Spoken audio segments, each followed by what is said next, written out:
Welcome to the Cyber Threat Bulletin, where we keep you up to date on the latest cybersecurity threats and data breaches. I am your host Ragsha, and today we'll be covering some significant developments in the world of cyber threats. Please like, share, subscribe, and follow the Cyber Threat Bulletin to stay updated on the cyber threat landscape. Stay informed, stay secured. Let's jump right in. In May 2023, a new DDoS-as-a-Service botnet named Condi made its presence known.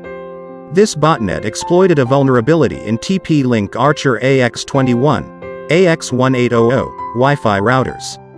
These routers, known for their popularity among home users, small offices, and cafes, were targeted to build a formidable army of bots for conducting distributed denial of service, DDoS, attacks. Condi's creators aim to create a powerful botnet that could be rented out to launch attacks on websites and services. What makes Condi even more concerning is that the threat actors behind it have been selling the malware's source code.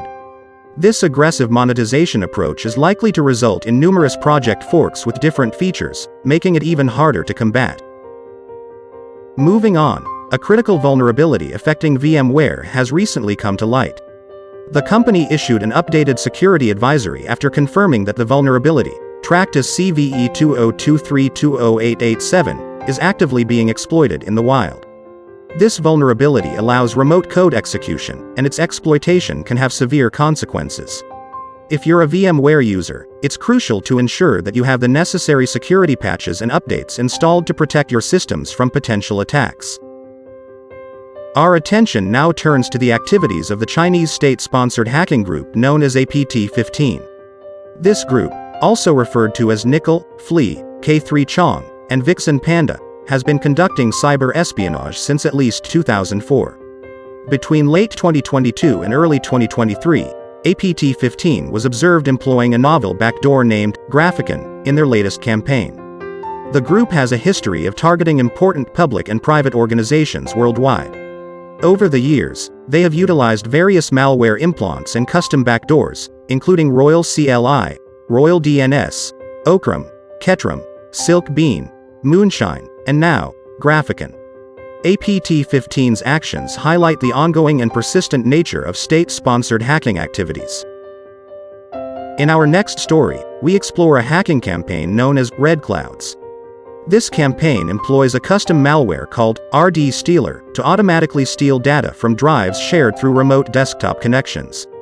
Discovered by Bitdefender Labs, this malicious campaign has been primarily targeting systems in East Asia since 2022.